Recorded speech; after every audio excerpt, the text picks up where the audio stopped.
ভগবান শ্রী বিষ্ণুর 10 অবতার কারা কারা, ভগবান কেনই বা 10 অবতারের রূপ নিয়ে লীলা করলেন, আসুন আপনার প্রিয় ঈশ্বর কথা চ্যানেলের মাধ্যমে সেই সমস্ত তথ্য আমরা জেনে নিই। ভগবান শ্রী বিষ্ণুর মৎস্য অবতার। পুরাকালে সত্যব্রত নামে এক রাজা ছিলেন। তিনি পরম উদার ও ভগবত ভক্ত ছিলেন। একদিন তিনি কৃতমালা নামে এক নদীতে তর্পণ করছিলেন। সেই সময়ে অঞ্জলিওয়ালা জলের মধ্যে একটা ছোট্ট মাছ এসে গেল। মাছটি নিজেকে রক্ষা করার জন্য আর্তনাদ করছিল। মাছের সেই আর্তনাদ শুনে রাজা তাকে নিজের কমণ্ডলুর মধ্যে ভরে নিজের আশ্রমে নিয়ে এলেন। কমণ্ডলুর মধ্যেই মাছটি এত বড় হয়ে গেল যে তাকে আর কমণ্ডলুতে রাখা গেল না। মাছটিকে একটি বড় ঘড়ার মধ্যে রাখতে হলো। কিছুদিন বাদে সে আরো বড় হয়ে গেল। তাকে ঘোড়ায় রাখাও দুষ্কর হয়ে পড়ল। এইভাবে মাছটি বাড়তে থাকায় রাজা সত্যব্রত বিব্রত হয়ে মাছটিকে নিয়ে সমুদ্রে ছেড়ে দিতে গেলেন।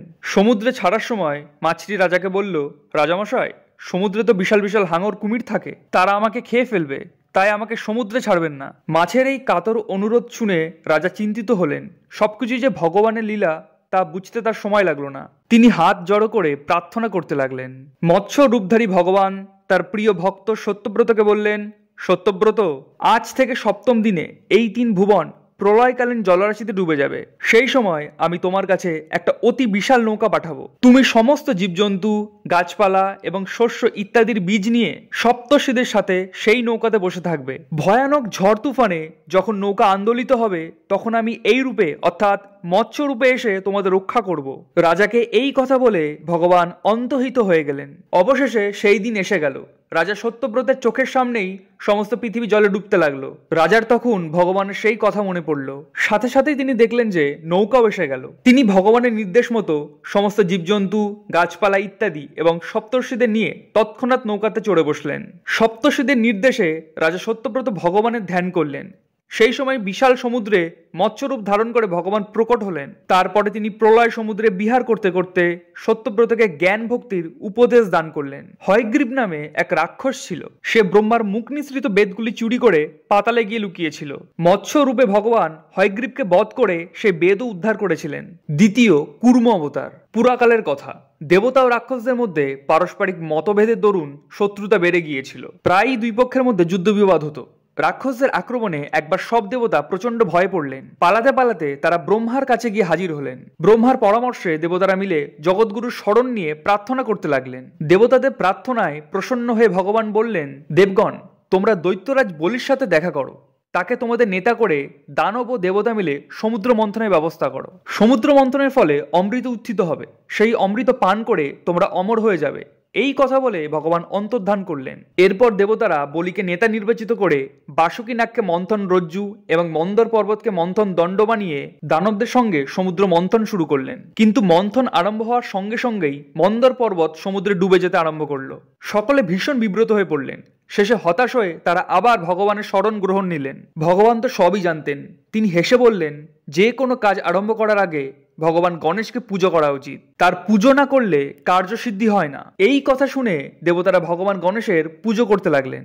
একদিকে যখন গণেশের পুজো হচ্ছে তখন আর একদিকে লীলাময় প্রভু কুর্ম অর্থাৎ কচ্ছপ রূপ ধারণ করে মন্দর পর্বতকে নিজের পিঠের উপর বসিয়ে নিলেন। এরপর শুরু হলো সমুদ্র মন্থন। মন্থন করতে করতে অনেক সময় কেটে গেল, কিন্তু অমৃত উঠল না। তখন ভগবান সহস্র বাহু হয়ে নিজেই দুদিকে মন্থন শুরু করলেন। সেই মন্থনে উঠল অতি ভয়ঙ্কর বিষ। সেই বিষ পান করে ভগবান শিবের নাম হয়ে গেল নীলকণ্ঠ।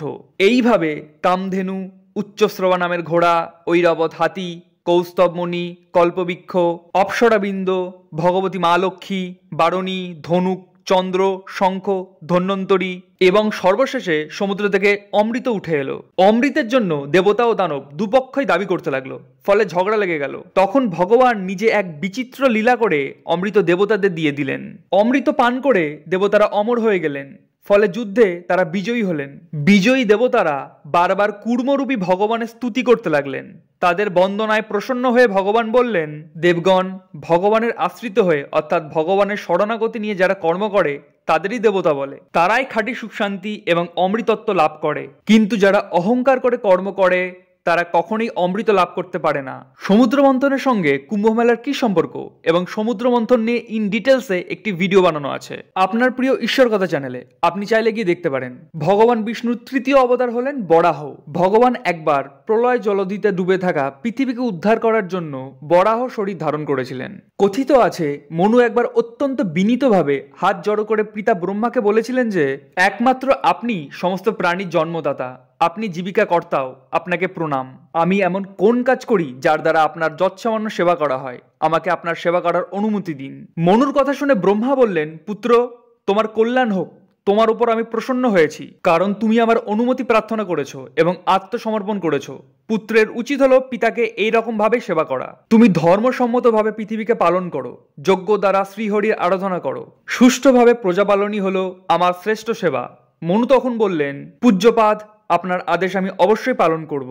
সমস্ত প্রাণীর বাসস্থান এই পৃথিবী তো এখন প্রলয় জলধিতে ডুবে রয়েছে, তাহলে আমি সেই পৃথিবীকে কি করে পালন করব? পৃথিবীর অবস্থা শুনে ব্রহ্মা খুবই চিন্তিত হয়ে পড়লেন। তিনি পৃথিবীর উদ্ধারের কথাই চিন্তা করছিলেন। এমন সময় তার নাক থেকে হঠাৎই বুড়ো আঙুলের সমান একটি বরাহ শিশু বের হয়ে এলো। দেখতে দেখতে সেই বরাহ শিশু পর্বত প্রমাণ আকার ধারণ করে গর্জন করতে লাগলো। ভগবানের মায়া বুঝতে ব্রহ্মার সময় লাগলো না, তিনি করজোড়ে তার স্তুতি করতে লাগলেন। ব্রহ্মা স্তুতিতে বরাহরূপী ভগবান খুশি হলেন। তিনি জগতের কল্যাণের উদ্দেশ্যে সেই জলের মধ্যে ডুব দিলেন। একটু বাদেই তিনি জলমগ্না পৃথিবীকে নিজের দুই দাঁতের উপর নিয়ে রসাতল থেকে উপরে উঠে এলেন। তার কাজে বাধা সৃষ্টি করতে মহাপরাক্রমশালী হিরণ্যক্ষ জলের মধ্যেই গদা নিয়ে তাকে আক্রমণ করেছিল।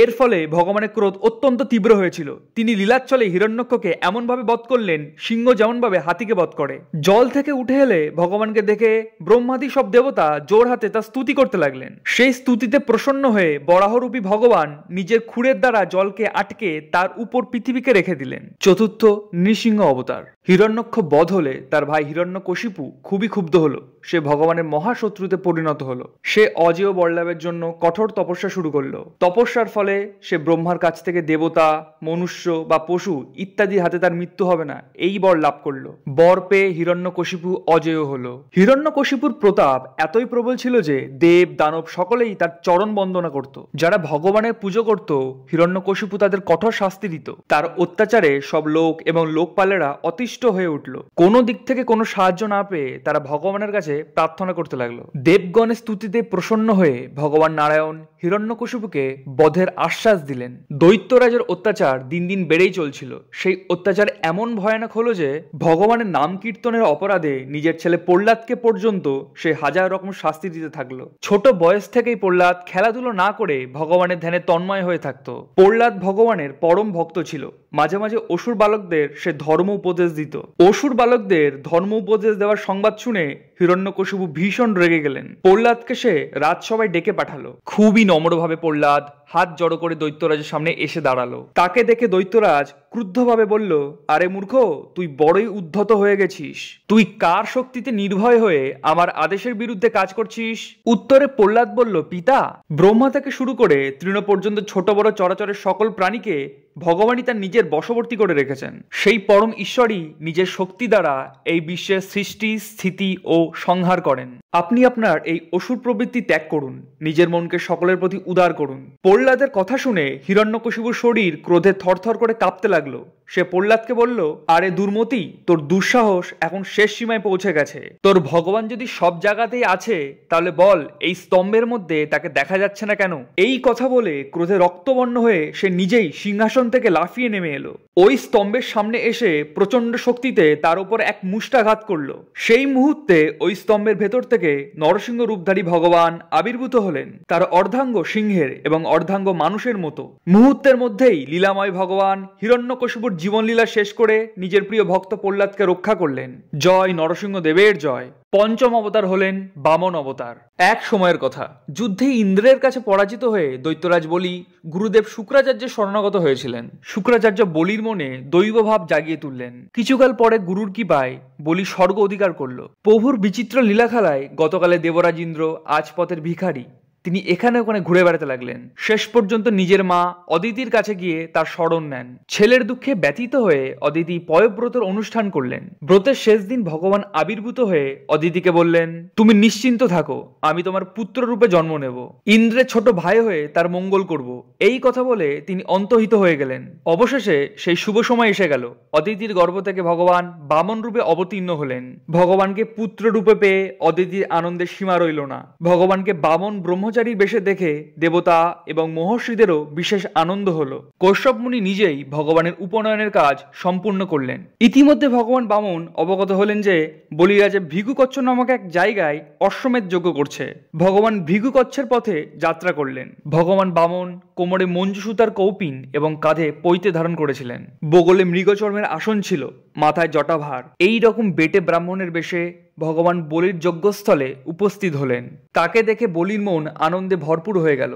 তিনি ভগবানকে বসার জন্য শ্রেষ্ঠ আসন দিলেন। তারপর তিনি নানা উপাচারে ভগবানের পূজা করলেন। এরপর বলি ব্রাহ্মণ রূপধারী ভগবানকে কিছু যাচনার জন্য অনুরোধ করলেন। ভগবান 3 পদ জমি ভিক্ষা চাইলেন। শুক্রাচার্য প্রভু লীলা বুঝতে পেরেছিলেন। তিনি বলিকে দান দিতে নিষেধ করলেন, কিন্তু বলি সত্যপালন থেকে বিচ্যুত হলো না। তিনি সংকল্প করার জন্য জলপাত্র হাতে নিলেন। শুক্রাচার্য নিজের শিষ্যের মঙ্গল কামনায় সূক্ষ্মরূপে সেই জলপাত্রের মধ্যে প্রবেশ করলেন। কমণ্ডলুর নল আটকে যাওয়াতে জল বেরোবার পথ বন্ধ হয়ে গেল। ভগবান একটি কুশ উঠিয়ে সেই কমণ্ডলুর নলের মধ্যে ঢুকিয়ে দিলেন। শুক্রাচার্যের একটি চোখ কুশের খোঁজায় নষ্ট হয়ে গেল। বলির সংকল্প গ্রহণ শেষ হওয়া মাত্রই ভগবান বামনদেব এক পদে পৃথিবী, অপর পদে স্বর্গ মেপে নিলেন। তৃতীয় পদ রাখবার জন্য বলি নিজের মাথা পেতে দিয়ে নিজেকে সঁপে দিলেন। বলি এইভাবে আত্মসমর্পণ করায় ভগবান খুব প্রসন্ন হলেন। তিনি বলিকে সুতল লোকের রাজত্ব দিয়ে দিলেন এবং ইন্দ্রকে স্বর্গের রাজা করে দিলেন। কথিত আছে ভগবান বামন দ্বারপাল রূপে রাজা বলিকে দর্শন দিয়ে থাকেন। ভগবান বিষ্ণুর আরো 5টি অবতারকে নিয়ে এর পরের পর্বে আলোচনা করা হবে, অর্থাৎ পার্ট 2-তে। সেটি খুব শীঘ্রই প্রকাশিত হবে আপনার প্রিয় ঈশ্বর কথা চ্যানেলে।